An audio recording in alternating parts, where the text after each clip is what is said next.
Megane, tudo bom, Megane? Uso o Relvar pois sou asmático. Uso a bombinha de 30 dias. Quando uso, me sinto muito bem. Porém, se paro de usar durante 2 semanas, as crises voltam. Então, volto a usar e fico muito bem novamente. O tratamento tem fim? Eu terei de usar a vida toda? O uso prolongado dele traz algum malefício no futuro? Megane, é importante essa sua pergunta, né? Você sabe que quem acompanha nosso canal sabe que a gente sempre orienta o paciente a buscar uma avaliação holística do quadro clínico dele. Uma avaliação mais geral. Não olhar o corpo somente como um órgão, mas olhar como um sistema. Ok?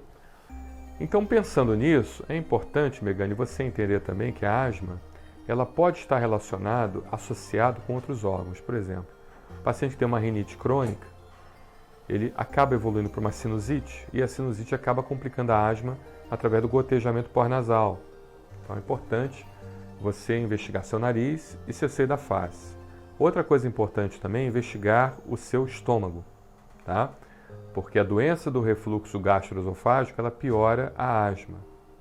E a asma pode piorar, ou as doenças respiratórias podem piorar a doença do refluxo gastroesofágico. Porque se for uma asma produtiva, ou uma rinite produtiva, uma sinusite produtiva, você produz a secreção, você não tem o hábito de cuspir. Nenhum ocidental faz isso. O chinês faz não porque é mal educado. Ele faz porque ele aprendeu desde criança, por influência da medicina tradicional chinesa, que você não deve acumular nenhuma secreção dentro do seu organismo durante muito tempo. Por isso que o chinês cospe no chão, evacua, urina e tal.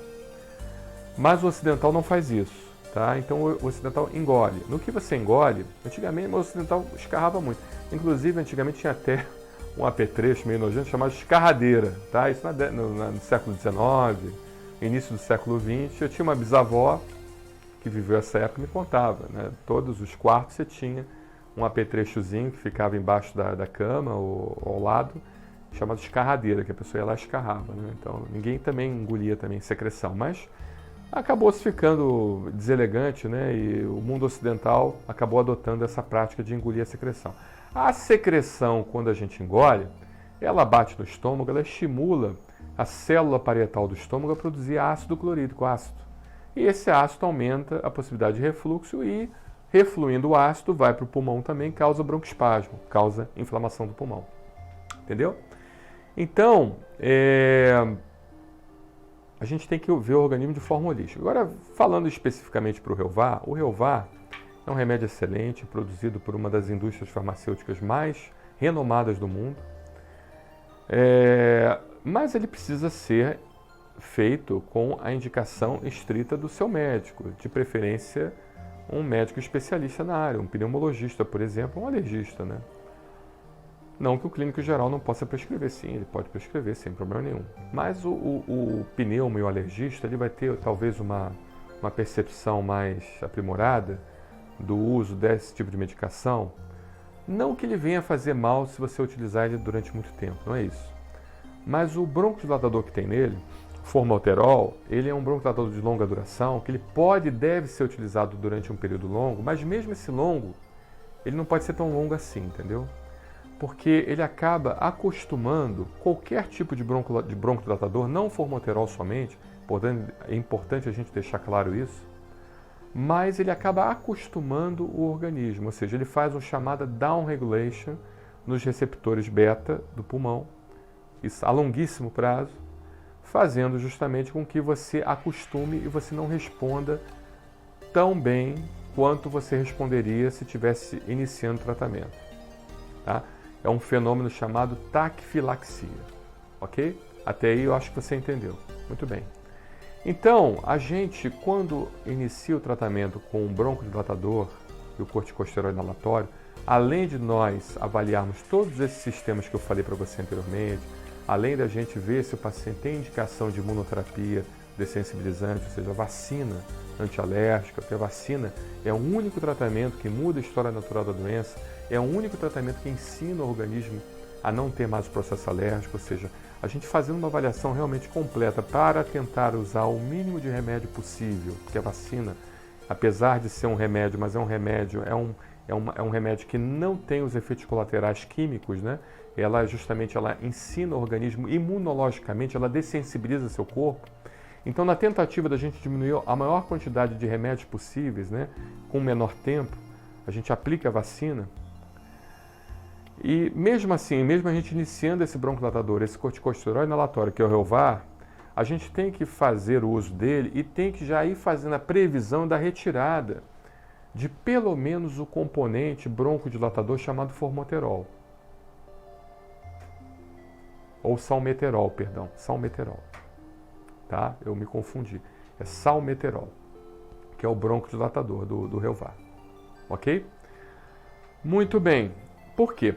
Justamente para não causar esse fenômeno chamado taquifilaxia, que é acostumar o seu organismo com o broncodilatador. Não é só o salmeterol. Qualquer broncodilatador causa isso, seja de longa duração ou curta duração. Então a gente, suponhamos, por exemplo, o Relvar a pessoa faz uma vez ao dia, né? Aí, depois de um tempo, a gente vai repetindo as provas de função pulmonar, vai vendo que o paciente está bem estabilizado, teve um ganho de qualidade de função pulmonar muito grande. Aí a gente tira o componente broncodilatador ou diminui. Então, em vez de fazer um Relvar de 200, faz um Relvar de 100. Depois, posteriormente, tira o broncodilatador e mantém só o corticosteroide inalatório, que é a fluticasona, entendeu? E mantém a monoterapia com fluticasona. Mas tudo isso tem que ser feito com a indicação do seu médico e após a realização do exame clínico e da prova de função pulmonar. Isso aqui é só um compartilhamento de informações para conhecimentos gerais. Em nenhum momento eu quero que você se automedique, tá bom? Nem se autotrate. Ok? Isso é muito importante nós deixarmos claro isso, porque isso pode ser muito danoso para a sua saúde e a pessoa pode morrer se ela assumir a liderança do tratamento da sua condição clínica, substituir um profissional que estudou décadas para saber o que está fazendo, que é um médico, tá bom?